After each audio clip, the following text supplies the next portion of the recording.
the chat function to ask questions. Oh, there we go.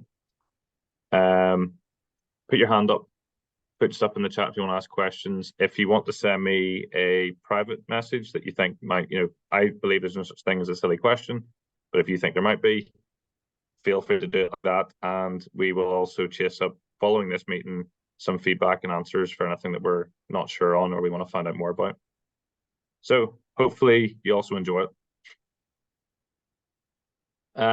With our new strategy then, strategic aim 6 is Maximise Athlete Potential, which is pretty much in my world of performance. Our goal really, I mean, if you talk to Sport and everyone else, is to have people go to the Olympics.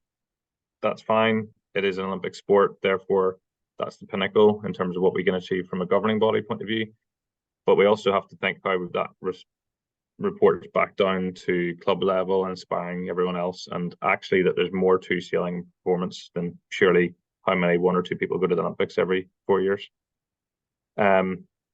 So again, like I say, we can send these slides out. Some of them are quite wordy, but I'm just put them there that you can read whilst I'm talking. So our long-term vision is to have people representing the top 32 in the world in Europeans. That's a target purely because at top 32 is when you can start get carded funding. So that's when you, suppose in the eyes of Sport and our Sport England, become actually a professional athlete and you start getting funding. Getting top 32 in the likes of a laser or a World Championships, as you can all imagine, is actually still quite a big ask. So that's why we have to have our pathway to help people get there. We also want fit for purpose racing pathways. I myself used to love club racing, still do a bit of club racing. Some club racing's fun, some not so fun. Everyone has different opinions. The goal is to find what suits most and try and get everybody on the same page. And even if we can get a bit of club v club and some more nationwide feeling around our racing, then it purely being just little tweaks here and there. Obviously, long-term vision is our blue sky thinking. A lot of these may never get achieved, but it's something to work towards. So medium-term goals then, you'll notice one of our top ones is increase the number of coaches. And to note with that is with the knowledge and skills required to work within our performance pathway, we have X number of coaches qualified. It's about getting them engaged, getting new people qualified and getting them engaged, and then having a coach pathway that gives us the level of coaching we need to support the sailors right up until, if we have Olympic guys still training at home, we want to make sure there's a coach here who can handle that and work with them and give them support needed. And then as we go down, you see how that starts to fill into club supporting sailors, more sailors competing at the national level events. Just try and generally get Northern Ireland sailing and sailors on a bit more of an international map and start working with the likes of our sailing and British sailing team. As we go down, there is bits about more opportunity across different classes within our pathway. So, one of the, not criticisms, I suppose, but one of the challenges we have is we get questioned that we're always about single-handers. It's easy to run topper programs because everyone, or a lot of people, have toppers, and so therefore we run the topper program. Same with the lasers. It's hard to run double-handed programs without people sailing double-handed boats. So there's a bit of a chicken and egg situation there, and I'll get on to that as we go. And then I suppose there's a bit here around the sailors and parents having an understanding of what it takes. I think clubs are doing a really good job at the minute with getting more members into the club, more members onto the water, and that's making sure they understand what is performance sailing. And not everyone will want to do performance sailing. So throughout this whole session, please don't think that I'm forcing people down a certain route. It's simply that they know the options that are there and what they can do to move that way if they want to. I threw this quick picture in. I've been in England a few times in the last few weeks and doing a pathway review with the British sailing team. And that's right from the actual Olympic team down through all the different training they do at levels in the UK. And the 3 sort of racing for RYA generally priorities are to have a thriving competitive sailing scene. So that's club level racing, etc. Make sure there's accessible talent pathways. There's a lot of work going on at the minute about how we make the sport more accessible. It's definitely not getting any cheaper, unfortunately, but we can at least make it more accessible for people to get in and see if they fit, and then even support the athletes on. That isn't purely their own pockets or bank of mum and dad having to fund it all. And then, of course, you got to drop it in there, World Sailing Nation. Now, we are working very hard to make sure that, like the word Olympics, for example, does not appear there. But by achieving these 3 tasks, we should still be able to have Olympic representation for the sailors that want to go down that pathway. I'll admit, I think it's been very Olympic heavy in the past, to the point where it almost turns a few people off going down that route. And actually, for the number of people who actually genuinely go to the Olympics, when you think of I think the stat they give us was there was over 400 sailors involved in regional junior training. So that's like our squad, Scotland, Wales, England. And from that, you've got 14 in the British sailing team. So that's a huge attrition rate over the number of years it takes to get to that level. So we got to make sure there's something there for those who like racing but aren't going to go any further in terms of Olympics, or maybe don't want to go to the Olympics. So I tried to map out, get away from all the words, a real simplistic kind of idea if you were a sailor. Now, this is, again, very simplistic, but I sort of put to the left where you may get involved in sailing, where you might get involved in racing. Kind of put yellow is what I would hope I see at clubs and just generally the sailing community. The sort of blue color there, the teal, is more where you start to work in with maybe us or other groups in terms of having a bit more structure to it. Then you've got your next stage, which is when you start actually performing at a national level. So you've gone beyond your club sailing, you're starting to perform and do the national events. You might even get into our performance programs, and then other pathways or class associations. You're aspiring to win the Topper Nationals or the FIVA British, etc. Things that are maybe outside your club, but you still bring that back home with you. Then from middle on, we have our performance academy.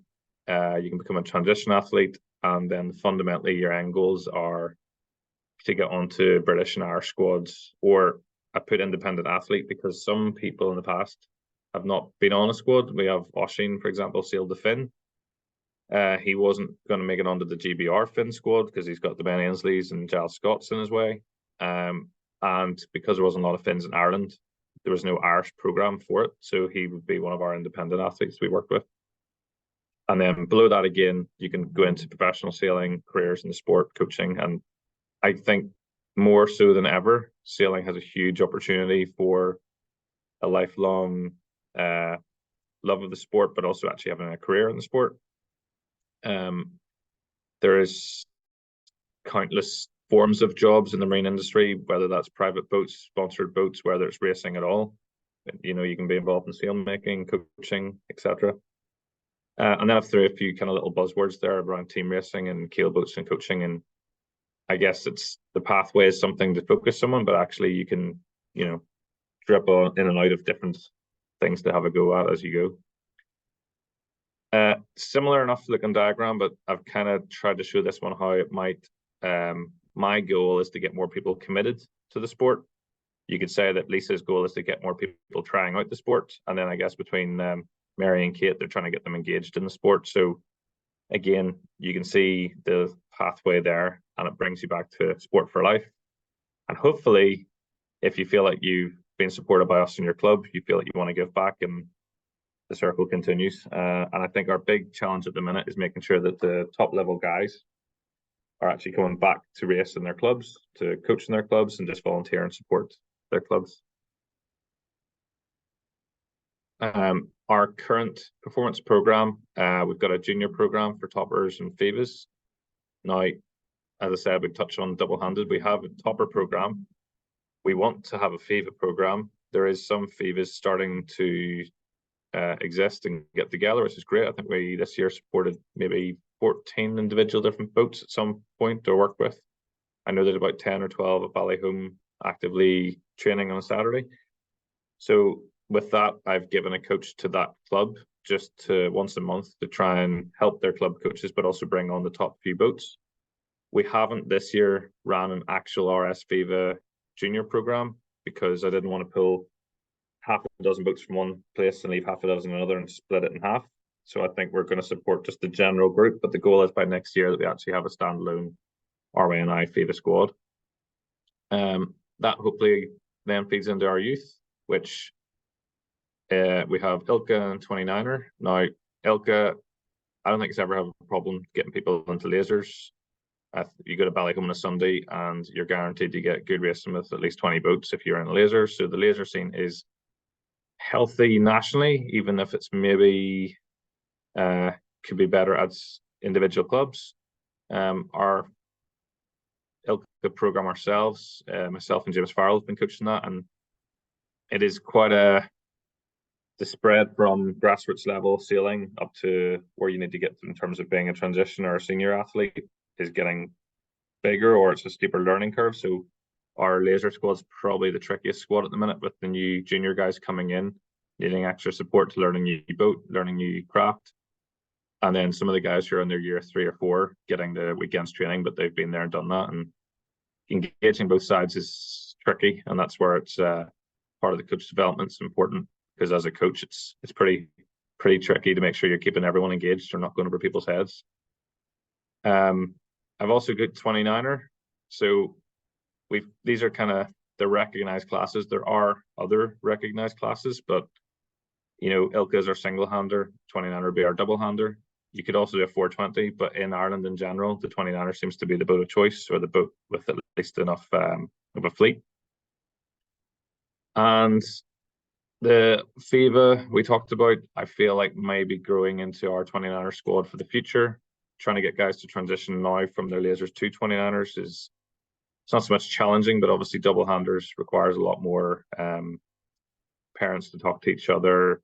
Sailors, who's your friend? I don't want to sail with him, I want to sail with her. There's a lot more politics involved, even though double-handed, in my opinion, is definitely probably a better route, even in terms of Olympic qualification, in terms of costs, because everything's 50-50. Logistics, like you just share the load basically if you're going to try and campaign. And eventually, when you come back to club racing, majority of our good standard class associations that you can race in are double-handers. So it's a huge part of our program is making sure that our junior and youth program sailors have experienced that, or even are taking part in those boats. I was even talking to Kate today. We do have ideas in the future for transition days and programs involving the likes of 29ers and so on, but also involving the likes of RS400s or GP14s, any fleet that we feel has a future or is well enough embedded in Northern Ireland that we want our youth to have a go in that and meet those sailors and get involved. You can nearly draw a line in the middle here when you go to the academy and transition. This is the level where athletes are really starting to put in a lot of time and effort with their time on the boat water, where they go to university, for example. Most of the guys who are in the Irish program now go to uni in Dublin, and that was a conscious choice to make sure that they can access the boat. And even that said, are spending a lot of their time, probably once a month, abroad in different training camps in Valencia and Portugal. And we've got sailors in Valencia at the minute, and we have 49er girls in Villamura at the minute. So all over the place, and making sure we support them without just letting them go off and do it themselves other than just giving them pure money, is probably one of the more challenging bits. I'd love to spend more time with those guys, and that's part of the reason we really want to get a good program beneath that, leading into where Kate's role can help feed into those plans.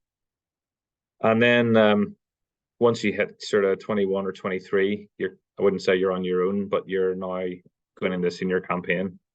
And at that point, you would really need to be aspiring towards getting into that top 32 in the World of European, or even qualifying for the games. There's been guys who, John Gibson and the GBR team, he's qualified to go to the next Olympics, but he's 40 now. So you can be doing it for a long time, or it might actually just take you a long time to get there. And support for this through Mary Peters, through Sport NI. There's lots of different funders. Greg and I are working in terms of getting guys to do more work with these athletes for finding their own sponsorship and their own funding, and also funding for our own programs outside of Sport NI's support. So yeah, lots going on. And there's a quick, I literally put this PowerPoint together today. So this is a quick screenshot of what I'm working on at the minute with, you can see their Sport NI, our own funding, British Sailing Team talks, and trying to figure out oh, Mary, you got your hand up on purpose, or is that testing me?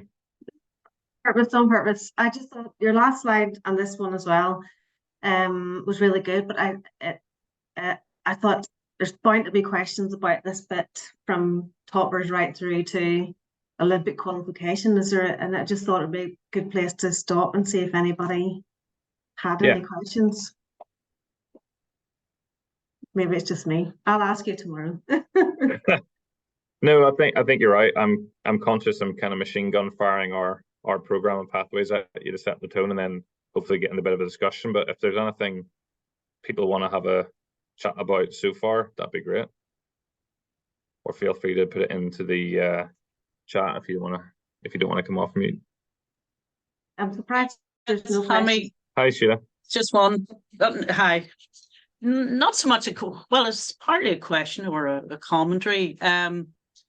When the sort of 19 to 21-year-olds, and this is the thing, that when they move from that youth program, as a club, we're probably quite familiar and we're kept up to date. As they get a little bit older and they maybe have gone to university, it's harder, I think, for the club to maintain, awareness of what the plans are, where they're sailing. And again, they're probably very, looking very inwardly at what they have to do, and I'm sure an amazing program. So is there an opportunity that in that space we do need more communication around what's happening so that clubs can still tag off that, do the role model type piece? Because I think certainly from our perspective, I mean, we know about Jenna Reid and Ellen Barber as an example, but not really an awful lot of detail that would help aspire the younger ones. Yeah, well, I suppose there's two things on that. I do empathize with you because even myself keeping track of them sometimes, I have, catch-ups with each individual sailor or with groups as they go through different periods or key transition points. And tonight I was actually going to ask some of the 49er girls if they were free, they wanted to jump on the call and just give people a bit of feedback on their program. They're currently flying to Villamura for their next training camp, so timing didn't work, and I only found that out because I asked them. Now, I would find out because I do have a good relationship with their coaches and so on, but usually they'll ring you up to say, can I have a catch up? And during the catch up, they say, oh, we were in Villamura last week and this happened or this happened. And I'm like, oh, didn't even know you were there. So it's sometimes hard to keep a track of them myself as well, because as you say, they're so inward with their current coaches or the different people. They come to me when they want their physio or they want their sport. When they want, well, they always want more funding, but when they want to have that chat and catch up and debrief things, and they're sometimes, I think, not that they don't want to bother me, but they're conscious that, like, okay, cool, talk to you in 2 weeks' time, like, keep doing what you're doing. Oh, I can chase them for Mary Peters applications, etc. So the communication is tricky. In terms of answering that, part of our, appointing, we've got now Marcom's executive with Peter Gilmore. One of the projects I've got penciled in with him, or sorry, I should say he's got penciled in with me, really. It is him leading on it, is to try and do more of athlete case studies. So that will also maybe involve, if we could find out, like, there's a really key mentor that was part of someone's growing up pathway, we could even then go and have a quick question or chat with that person as well, and try and make sure that it's not just them, but also where did they start, where did they go, and try and promote it. I mean, it's even, there's a lot of them now who would still be a member at a club and are still away abroad competing internationally. But if you asked any of the club members who their name was, they wouldn't be able to tell you, despite the fact they're there. And County Antrim, of course, is a great example, because I do notice going up the stairs, you have your Luke Simpsons and all your different sailors on the pictures, like, and I think that's a huge part of clubs celebrating and being passionate and proud.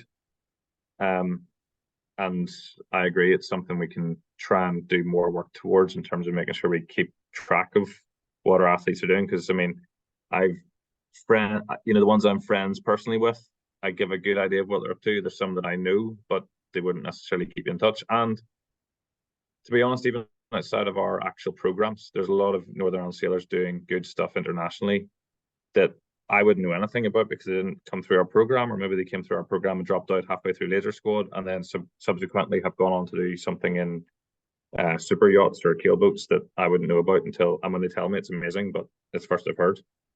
Yeah, so definitely a big bit to do. And yeah, Greg's got his hand up there.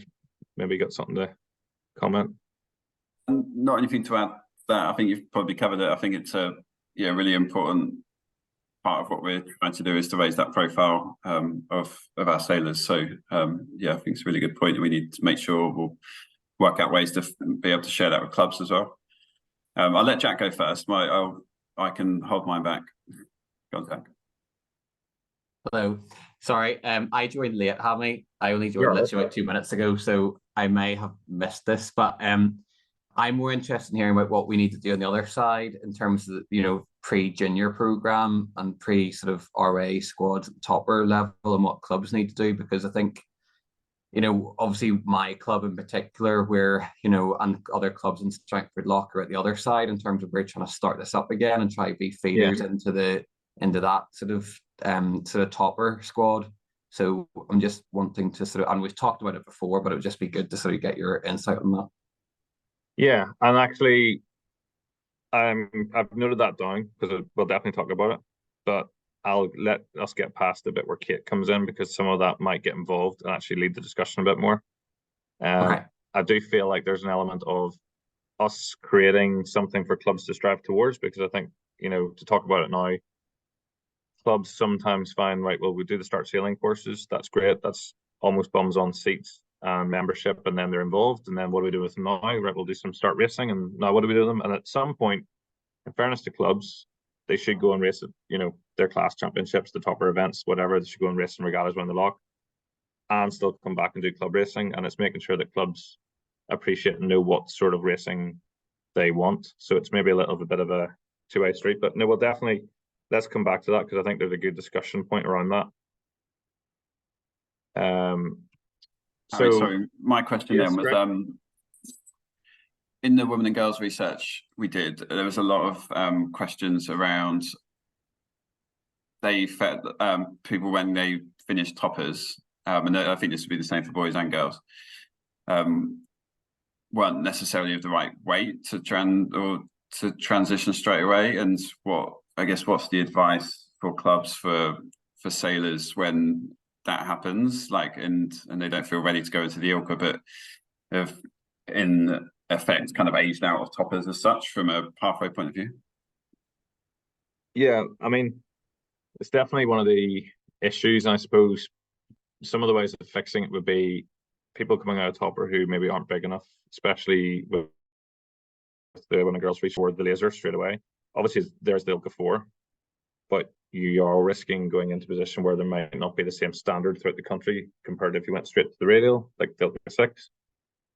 There is boats you could use. There's also times where I don't think it's apparent what people's final size will be. They can train towards, but until they're a bit older and aging, coming out of youth. But that's where I think improving the double-handed programs are really important, because there's a lot of girls that after a year or two in the laser maybe still have not developed to the point where they're actually going to be competitive in a laser. They might still be able to learn the tactics and the skills, but in a windy day, they physically just are not as fast. And one of the bits we say a lot or work on with our current sailors is when you are training and racing, it's important to appreciate who you're racing against, that some days you will not be competitive, and it's not because of your sailing ability, but they are just heavier and it's physics. But as long as they have those options that, going into a double hander, your weight's not as important, because you can get a small helm, can get a bigger crew, or a small crew can get a bigger helm, and you can kind of make it work. That there's definitely a boat for everybody. And actually, when you get to the Olympic level, there's a lot of comments at the minute that they're struggling for classes that suit anybody who's over, say, 90 kilos.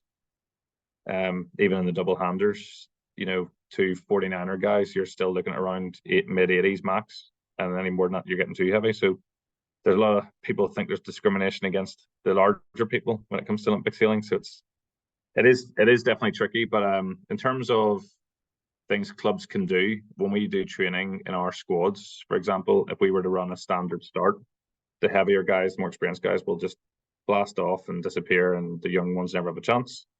So you can do staggered start lines, make sure the more experienced guys have to start, 30 feet further back, go sail through the dirty air of the guys in front. You might do a downwind start. So the light guys purely are no disadvantage because it's a downwind start to the first mark. So there is training tools and ways around making sure they have a good training environment and don't feel like they're just getting spat out the back every single time the coach blows a whistle. And that's a little bit where the coach development and the club programs need to appreciate. So if you just do a standard club race, new people come in or always feel like it's just, they might get a good wind shift, they might get a good start somewhere, they get a mid-fleet and they feel proud about it. But it's making sure they understand that's what's to be expected and not see it as a detriment. But also run a wacky race with a downwind start, or make the good guys have a 30-second penalty, or whatever you need to do to make sure that those guys have an experience of leading to the first mark. And then the better guys have good training because they have to work their way through a fleet without just disappearing. So it's definitely a tricky one, and it's probably something we can go on to again with the pre-program club stuff, because it's probably the hardest bit for all clubs is when you get 2 or 3 good racers, 2 or 3 new to racing, and 2 or 3 just finished their start sailing course, and that's your 6 that you have to coach, and that's a huge spread. This is a little bit that's sort of hard to sink in. I think this is a current generation where people like quick turnkeys or quick hobbies, or I wouldn't say they don't commit to things, but it's having that determination to keep going. And this is a really quick screenshot of one of our graphs where you can see the likes of Oshin, for example, like he was aiming for Paris 2024, and he's been campaigning the Finn now since probably 2012 nearly, so like over 10 years now. He's not doing it anymore because the Finns dropped, but you can see what his cycle would have looked, that he was still working towards a top 30, then a top 20, then a top 16. And top 16 is kind of what he needed to achieve if he wanted to get a European qualification spot to go to the games. And then his best chance was 2024, or first chance, more likely LA 28.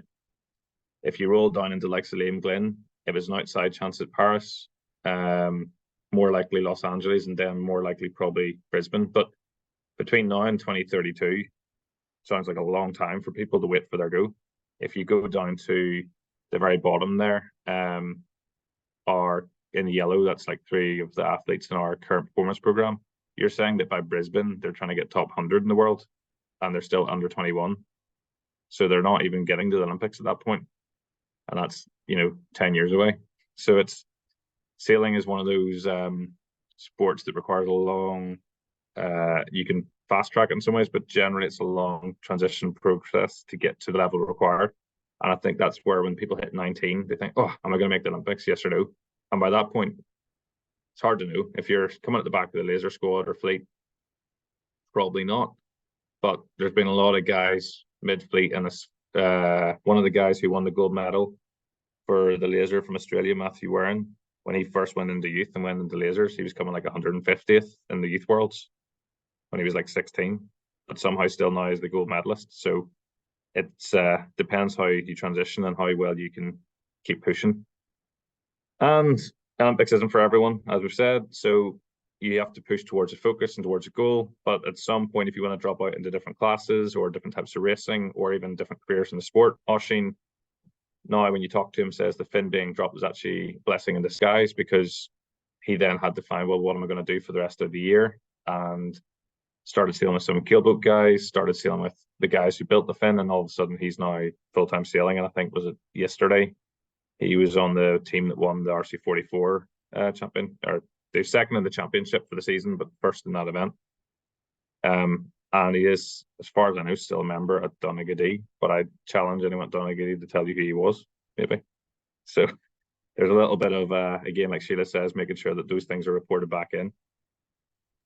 Yeah, I must say, we're members of Donaghadee, and I had said to the guys, he's definitely Donaghadee. They're very good at posting on our wee group chat. So yeah, I think and that's great when clubs can keep up with it. Yeah. This, again, I don't think there's any GDPR for you to see names. This is basically any time one of our sailors gets onto a national squad. And you can see then noted beside whether it's Olympic or what. So green is our sailing, blue is British sailing. You can see, and admittedly it's because our sailing have a lot more squads and academies at the junior and youth level, because I think they've noted the same issues we're finding. But there's a lot of our sailors are now involved in the Irish programs, which is great, because at some point we become the physio or the funding or the support network because we're so busy running the squads and trying to work at clubs. There's no point for us to try and compete with Irish sailing and British sailing. And I noticed I could see Jack sort of squinting there. You might see the likes of who have we got? There's probably like a Robbie Gilmore or a Chris Eames or someone nestled I see in amongst there. So yeah, actually there they are. You can see Robbie was GBR, then he went to Ireland, whereas Chris did GBR the whole time. Now, again, back to what Sheila said, Chris Eames, 2013 was his exit from Olympic programs, so nearly 10 years ago. But yet Chris is still one of the top RS 400 sailors in the UK, and team racing 400s, all you name it, like he's right up there with one of the best UK amateur sailors.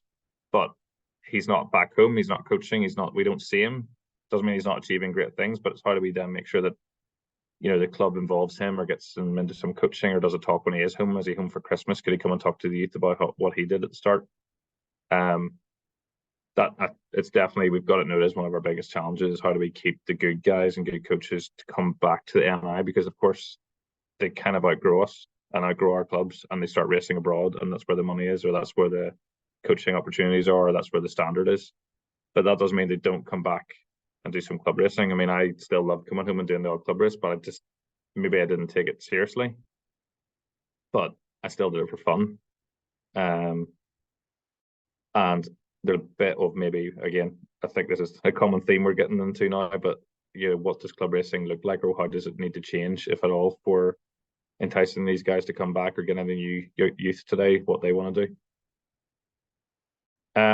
Again, a wordy slide, but there's a few fundamentals.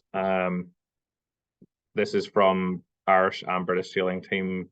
You can surmise that the average age of a medalist in sailing was basically 28 to 32. You look at other sports, you can get your medal at probably 16 to 18 if you're doing gymnastics. So it's hard when you're sailing to the funders and Sport and I and so on for them to understand that it's not likely that anyone in sailing under 21 is achieving anything that they would like to see that they would be in boxing or other sports. Then we need to look at the critical success factors, which is making sure we've got a good enough academy program to nurture the, you know, with our lasers, we've got 12 in the squad this year, of which there's probably only 3 that would be like an academy level. I purposely never said the academy is 12 sailors, it's 6 sailors, it's 8. It's purely down to how many at their level where they need that support, but also are at the level that we're not going over their head. And then there's a lot of stuff about funding and the talent pools. And I guess the big summary of it all is, I think the gap from top end sailing with SailGP and all this professional circuit and then the Olympics, it's moving and moving and moving up all the time. Clubs are probably still doing a really good job at, you know, being what they've always been. There's probably a lot more new parents and new members in who maybe aren't from the sailing dynasty families, that, as we refer to them. So clubs are having to do more to educate the parents or get more people educated about their volunteering and how to be involved in the club. People don't know what just needs done. You actually need to help educate them what needs to be done. And time, money, you name it. So the gap between the right top end and the grassroots is getting further. So then our own, as RYA Northern Ireland, I feel like we're at a bit of elastic band getting stretched. And at some point, I'm trying to make sure it doesn't snap, that we end up, I either got to keep up with the international side of things and focus on our top guys, or I got to focus at the club and hope that the guys above that have the tools to keep going. And there's a little bit of a pendulum at the minute, I think, between when we get them into Irish and GB squads, right, you're on your own now, let me go work at clubs. You start putting a bit more attention to squads and clubs and notice that these guys start slipping and you have to go and give them a bit more help again. And yeah, there's a lot going on that I think people probably wouldn't realise. And as we move into more the club level, I'm going to ask Broderick, who's our pathways officer, to have a chat about hers. I'll click here, Kate, as and when you want. Thanks. But or do you want me just to leave this slide up for you? No, next slide, please. Yeah, so I'll just cover a couple of bits that I'm going to be doing in the pathways role, which is new and started in July. So a couple of focus areas for me really is the development of Women on Water. Obviously we do our Women on Water festival every year, which is to really encourage, you know, women in sailing, and also to women and girls who have never tried sailing before and pathways within the sport, so that entry level. So I'm more focusing on the development of progressing those women and girls into upskilling and finding their own pathway within the sport, whether it's powerboat driving or race officiating or dinghy sailing or keel boating, all the routes that you can take there. And then additionally, looking at sailability. So again, this is after entry level. So this would be training and racing and competition. So supporting the 3 sailability clubs, which is Lochern Yacht Club, Belfast Loch Sailability and Foyle Sailability, just to help progress their competition within Northern Ireland. And then the 2 other focus areas, which is what I'm going to be talking about tonight, is the team racing programme that we are going to try and implement as a pilot project, as well as the development academy. Do you want to next slide? So I'll just touch on a brief overview, and if anyone's got any questions regarding the format or anything you want to ask halfway through, just pop your hand up.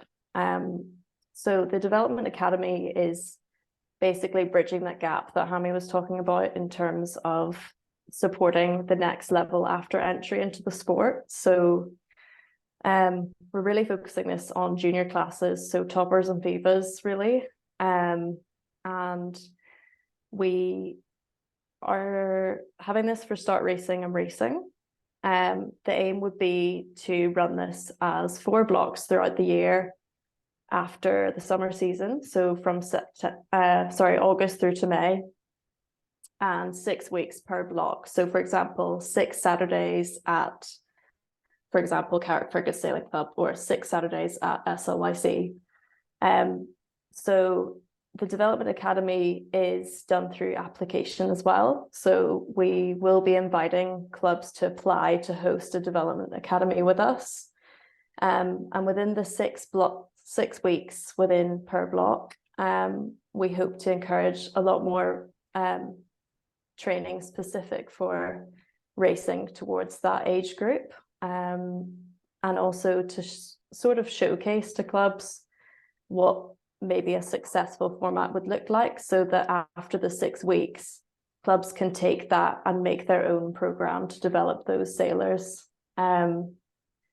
Additionally, we will not be asking sailors to have a certain amount of qualifications. So we're not restricting it to sailors that, let's say, for example, must have a start sailing level 1 and 2 or a 3 and 4, because there are quite a few sailors out there that maybe have just sailed on their own or with their parents or with friends and are competent out in the water. But we will have guidance on what the training is for and who it might be appropriate towards in terms of competency on the water. Additionally, we hope that this will drive a passion and aspiration and a love for racing, and also development towards the talent pathway. So any sailors that are aspiring to head towards performance or possibly towards other routes within the pathways program, such as team racing or club training or coaching. And that leads me on to my next point, which is we are looking at a coach development program, which is going to be announced soon, I think.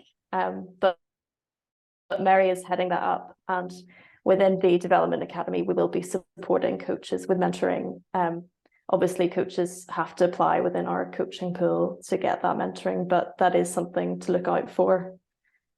Are there any questions on Development Academy? I know that was quite a quick overview and lots of talking from me.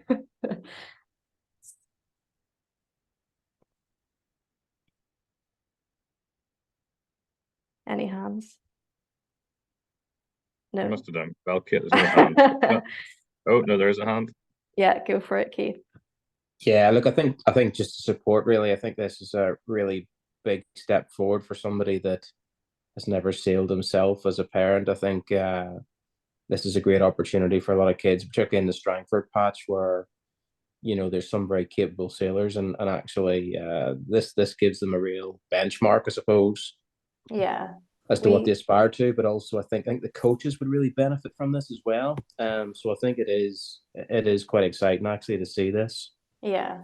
I think as well, we've talked quite a lot in the office about, you know, we've compared other sports in terms of, if you think of like tennis and hockey, like there is a routine of, right, I'm going every Saturday to play on the pitch with my friends. And we really wanted to try that model with this, to create more of a network, and also to get the kids excited about, right, I know I'm seeing my friends on Saturday, and I know I'm going to sail from a 9 to 5 or whatever. And then I can come home and rest on my Sunday, or I can take part in club racing on my Sunday, you know. So I think the model, it'll be interesting to see how it goes for the first year.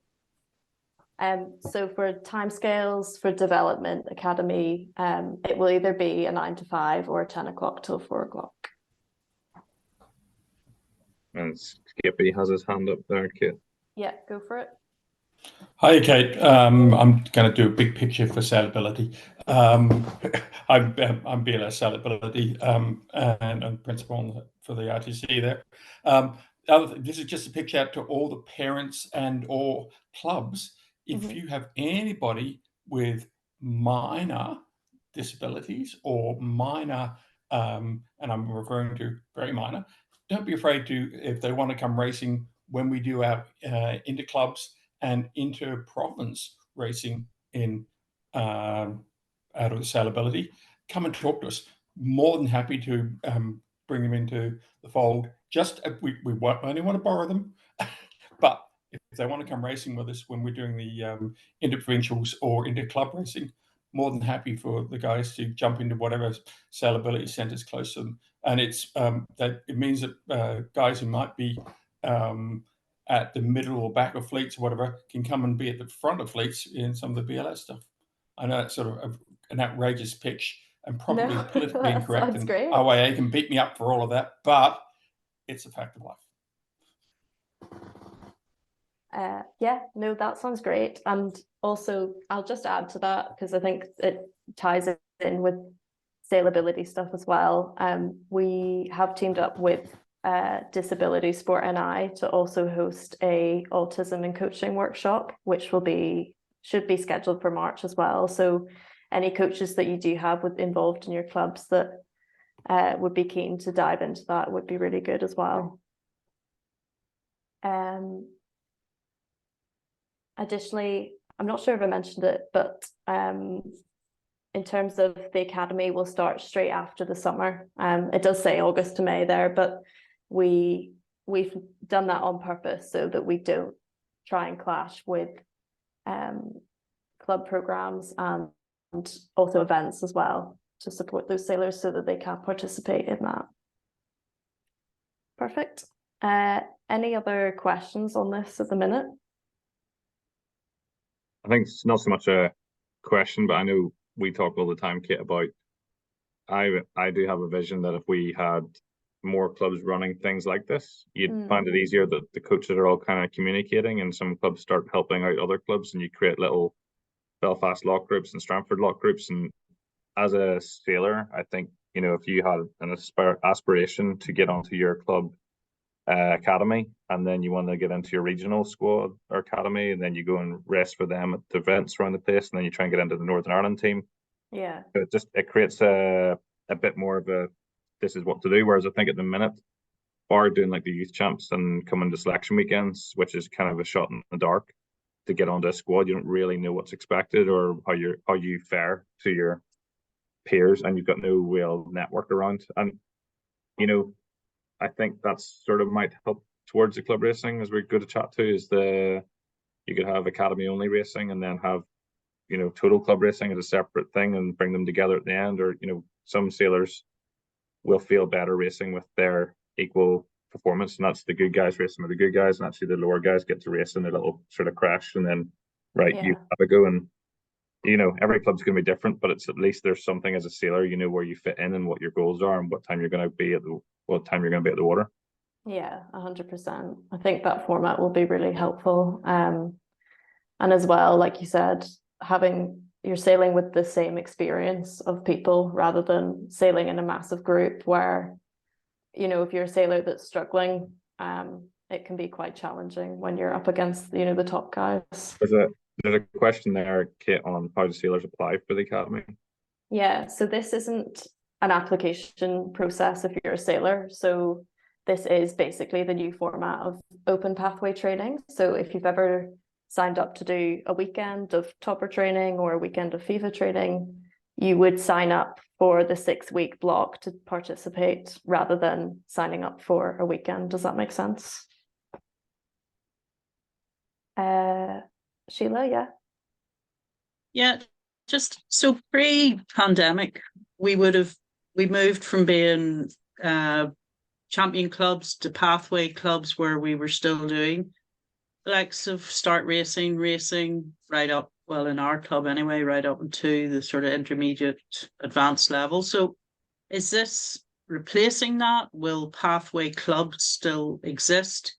And if they do, it's just, again, I guess some of the challenges we've had in the past is trying to avoid, let's say, making juniors and their parents choose the sport, given the strong emphasis that schools put on, turning up for their rugby matches, turning up for their hockey matches every week.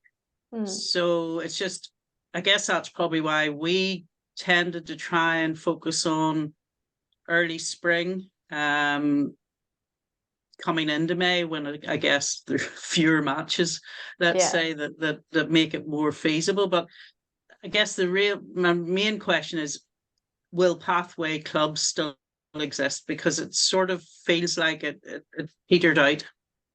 So, well, sorry, go ahead, Kate. I was going to say, Hammy and I have sort of talked about this, and obviously the details still need to be hashed out, but we have considered, in terms of pathway clubs, being the only clubs to host this kind of stuff to keep your accreditation. Was that right, Hammy? Well, the issue with pathway clubs at the minute is I was in England, and I can't talk too much about it, but I was in England for like a pathway review, which had all the different performance managers, the British Olympic team and their coaches, plus the racing department guys and some of the officials and so on. And part of the review was things like pathway clubs and different RTGs or squads, and basically what works, what doesn't. Like, fundamentally, the British sailing team are slightly worried that not that they're slipping, but they don't have the big amount of people fighting for the spots that they did. They still might have the top sailors in each class, but they're not, you would have had Ben Ainsley, Giles, Ian, etc. fighting over the fin. Now it's kind of, there's one good guy in the fin, and that's about it, if that was the case. So part of that is trying to make sure there is something that supports majority of clubs with their coach development and their academies, and their clubs are self-sufficient to let us then signpost the 3 or 4 big clubs in an area. And part of the pathway thing in the future could look like, and again, don't want to say too much, but could look like our job is to host club v club competitions and training events. So rather than you creating sailors to get to a certain level, they then leave your club and go to a club that they feel is at a higher level. It doesn't matter. We host the training, and you come from your 4 different clubs to work together, rather than almost like as a separate thing to squads as the NI squad, but this is actually like you race for your club. And again, I can't actually describe it much more than that, because it is such a, like, we've had the review paper, and then we had the meeting about it with each of us saying our thoughts, and then it's to go to the senior management team to see their thoughts, and then basically development and racing department come together, and there's a lot of it won't be anything that's happening in the next year or two. Something for us to review. Yeah, well, I'm also conscious that, like, if you're a pathway club in Wales, you get money. If you're one here, you don't. That's down to Sport Wales versus Sport NI, etc. So I think pathway club is a good thing for clubs to aspire towards, because by becoming one, you tick the boxes that you are a pathway club. But I'd love to be able to do more to inspire why you should be a pathway club. Like, I feel like you get a flag and great, but there's not a lot I can give you after. And that's where we used to have the Volvo Champion Club, etc. That was great, because we could give you coaching, we could give you bits and pieces, but we don't have that same funding and sponsors and programs. But that's what the British sailing team are trying to Can I fix jump and in? roll out. Yes, Mary.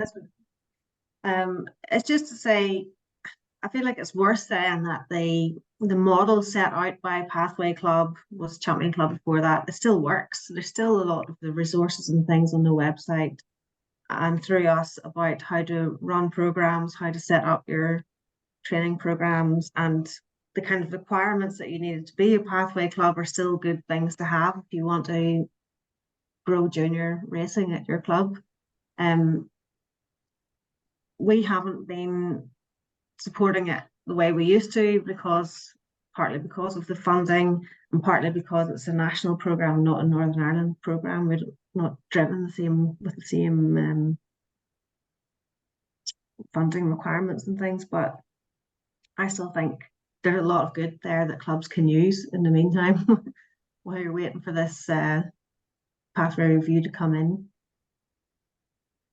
No, thanks. No, it helps explain sort of where we are. And I think, what Kate has described is a very good opportunity, very positive, so if it takes a while for the other aspects to come on board, the development academy certainly a really good start. So that sounds good. I feel, to summarize it, I feel like we're in a position that we have a level of athletes. If you look at our sailing teams and programs at the minute, there's a good majority of NI sailors there.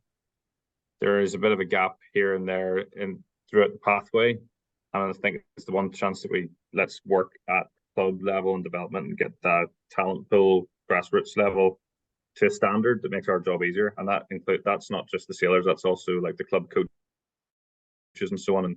And I actually like coaching, but I wouldn't want to have to coach as many weekends as I currently do have to coach to make sure that the squad weekends are going well. And it's it is that nature of, we've got lots of really good high-level coaches who now work for Sail Coach or are sailing and so on. So it's almost like a victim of our own success. These guys get so good that they then go and get actual sort of more work than we can offer them, and trying to get them to come back and work for us. They love doing, but they just don't have the same time and effort to do so. So to try and get some new blood coming through would be great. Do you want the next slide, Kate, or where are we at? Yeah. Okay, so next on the list is the team racing program. So as part of Pathways, we're really hoping to increase participation specifically within double-handed routes within the sport. So there's a couple of ways that we're hoping to achieve this and hope that this will create drive around Northern Ireland. So to develop a team racing scene and see growth within team racing programs and clubs as an alternative pathway for people of all ages. So this not only will support junior classes if you want it, but it will also support youth and adult, which is really, really good. And even within the women and girls research, we saw a lot of response for wanting a different pathway, and we think that the double-handed route might be a really good option for women and girls as well, progressing and reaching the next stage after entry level. So one of the things that we're hoping to deliver is a Northern Ireland team racing squad, which is for over 16s and under 19s to represent RYA Northern Ireland at the Elmo Trophy, which takes place, I think it's end of August, start of September, so that last weekend of August. The plan would be to run 6 open training sessions, basically to sort of get a feel for what team racing is, learn a bit about strategy, tactics, learn about boat handling. And then after the 6 training sessions, during that time, there will be an opportunity to apply for the team. So we will have paperwork in before selection weekend.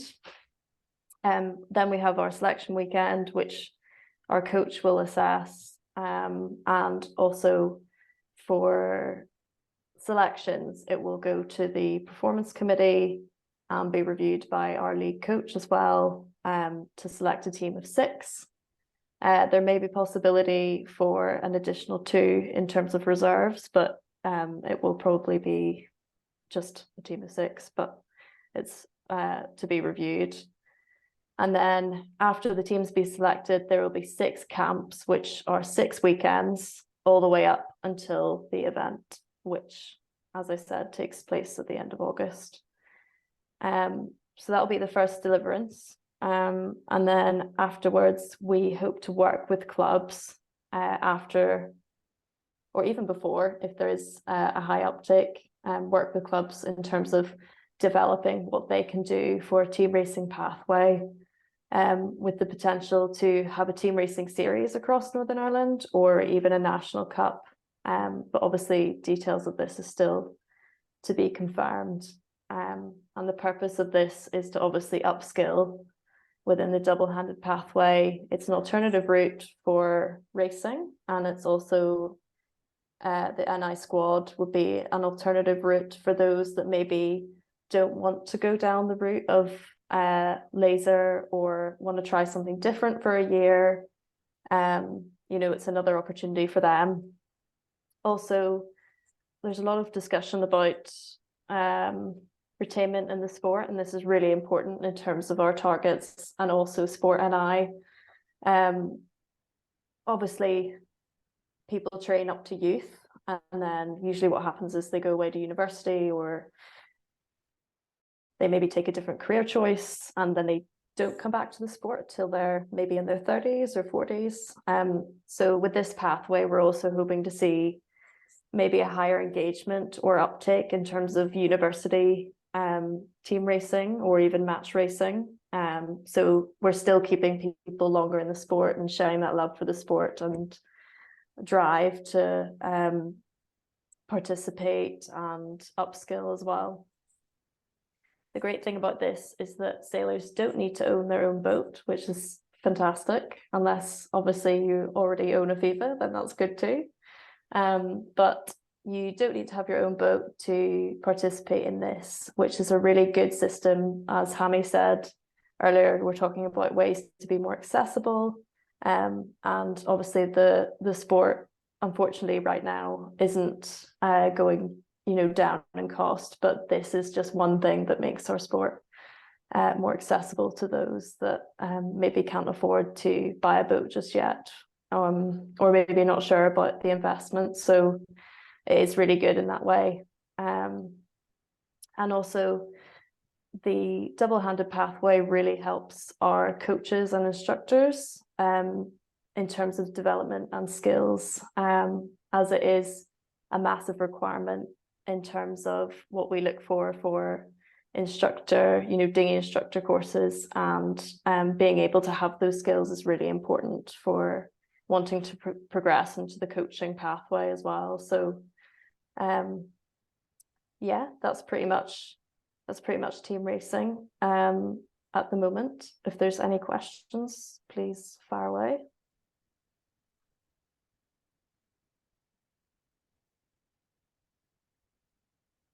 I think one good thing as well, or not one, but one of the good things about the team racing as well is if clubs get to the point where this is your focus to get team racing, get a club team, there's no reason that doesn't expand into doing things like the British Keelboat League, or your guys going off and doing, like, there's lots of international racing or even racing in the UK. There's no reason that like a County Antrim team can't go and race in the UK Keelboat Cup, but you through your fleet through your team racing, and as they all get older, they decide, well, yeah, let's pitch and do it. And again, in those leagues, they race in, say, RS21s, you rock up with the team and pay an entry fee, you don't bring your own boat. So it's like trying to create these bits that people, they miss a bit of club racing, but they feel more engaged with their club because they are representing the club and bringing the flag and wearing the jacket at these events, and then coming back to the club to, you know, discuss over a pint how it went. And how clubs can use that to actually boost their Saturday or Sunday or midweek club racing. Maybe like other sports, there's an element of club racing becomes club training, and actually the race team gets together and goes pro training rather than just worrying about actually doing a race around the cans potentially. So just trying to open up these other options and see what sticks at different clubs.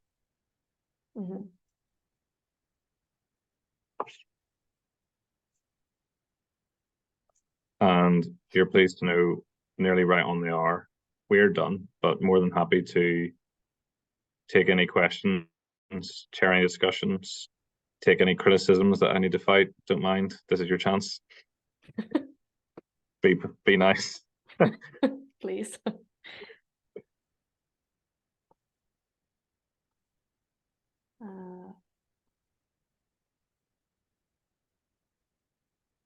Must have done a good job then, Kate. Or a bad one.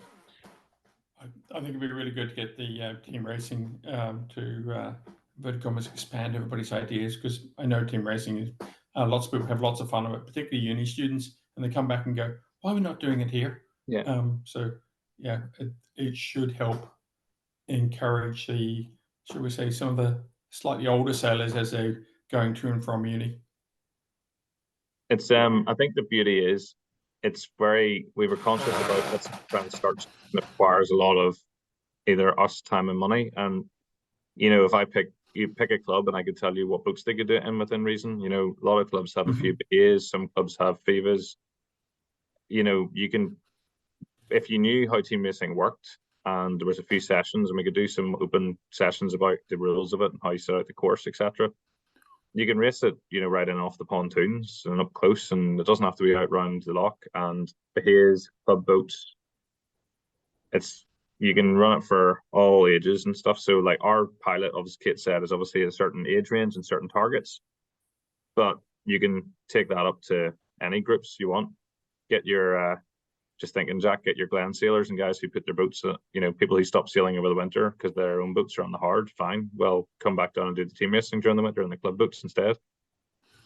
Yeah, I'll really want to support team racing. I'm planning 2 sessions at Donaghadee to introduce it. I come from a river sailing background where we did team racing 2, 3, 4 times a year against other clubs in a variety of boats. And it's really easy to organise, even if you've only got a couple of FIVAs or some GP14s and some lasers. You can still organise a team as long as the teams have got equal quality boats. You can work your way through. And actually, on that note, I think it's a good. People are always worried about what happens if you damage boats. What about this? I think the more club boats get used in a way that's not just about taking kids out to learn to sail, the more they get a bit more respected by the club, the more maybe the team themselves come and help look after the boats, and it's sort of just they become a bit more ownership that these are actually our race boats, and we're going to get them a bit better. And yeah, I think it ticks a lot of boxes.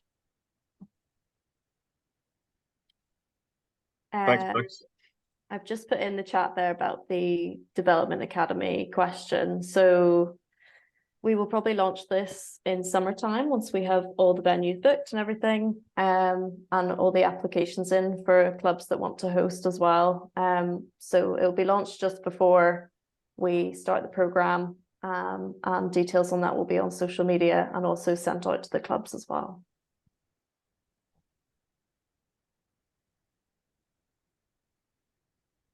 Perfect. Thank you all for your time this evening. And as ever, if you have any questions or something pops into your head tonight that's a great idea or something you wish you asked, do get in touch with any or all of us and we'll do our best to get back to you with it.